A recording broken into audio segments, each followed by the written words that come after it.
मध्ये बोलून घेतले होते. आम्ही आता मध्ये गेलो विभागीय आयुक्ताकडं निवेदन दिलं आणि त्यांच्यासंग चर्चा केली.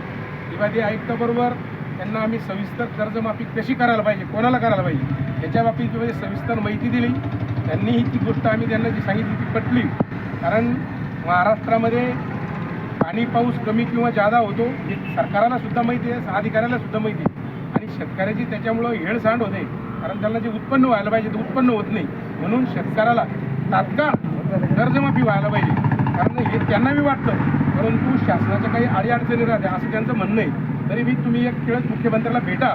त्यांनी सांगितलं विभागीय आयुक्तांनी, आम्ही अध्यक्ष साहेबांनी आम्ही त्यांना सांगितलं, आम्ही त्यांना एक पहिलं निवेदन दिलेलं आहे. आता चर्चा केली. आता आम्ही परत पुन्हा पुढच्या हप्त्यामध्ये मुंबईला जाणार आहोत, मुख्यमंत्र्यांसंग चर्चा करणार आहोत. आणि आजची जे आंदोलनं आम्ही अखिल भारतीय बळीराजा संघटनेने या ठिकाणी केलं होतं ते यशस्वीपणे या ठिकाणी पार पडलेलं आहे. सर्व पदाधिकाऱ्याला मी संघटनेच्या वतीने अध्यक्ष, संस्थापक अध्यक्ष यांच्या वतीने आणि प्रदेशाध्यक्ष म्हणून अखिल भारतीय बळीराजा संघटनेच्या मी पत्रकार बंधूंचं आणि या सर्व जे या ठिकाणी आमचे संघटनेचे जे पदाधिकारी, तालुका अध्यक्ष, जिल्हा अध्यक्ष, शहर अध्यक्ष हे असे जे आले त्यांनी येऊन ह्या आंदोलनामध्ये, धरणे आंदोलनामध्ये सहभाग घेतला.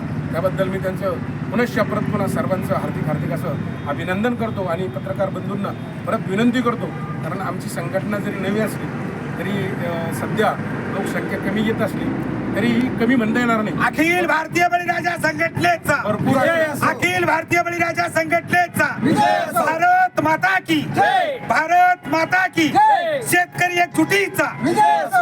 तरी आमची संघटना नवीन असली आणि कमी लोक जरी असले, परंतु आमच्याकडे जे लोक आहेत ते दर्दी आहे, जे नुसते फुटूसाठी आणि पदासाठी या ठिकाणी अशा लोकांना आमच्या संस्थेमध्ये, आमच्या संघटनेमध्ये आम्ही थारा देणार नाही, घेणार नाही. त्याच्यानंतर तुम्हाला ती गोष्ट लक्षात येईल. कारण बरेचसे लोक औरंगाबादमध्ये संघटना जास्त आहे, हे लोक असे करतात तसं करतात. परंतु ही जी अखिल भारतीय बळीराजा संघटना आहे आणि ही आमचे संस्थापक अध्यक्ष मांडकेकर यांनी जी स्थापन केली आहे त्याला कुठेही तडा जाणार नाही. या संस्थेचं जे यांनी जे लहानसं संघटनेचं जे लहानसं जे रोपटं या ठिकाणी लावलेलं आहे हे वाढत असं वर जाणार आहे. त्याच्यामध्ये चिंता नसावी.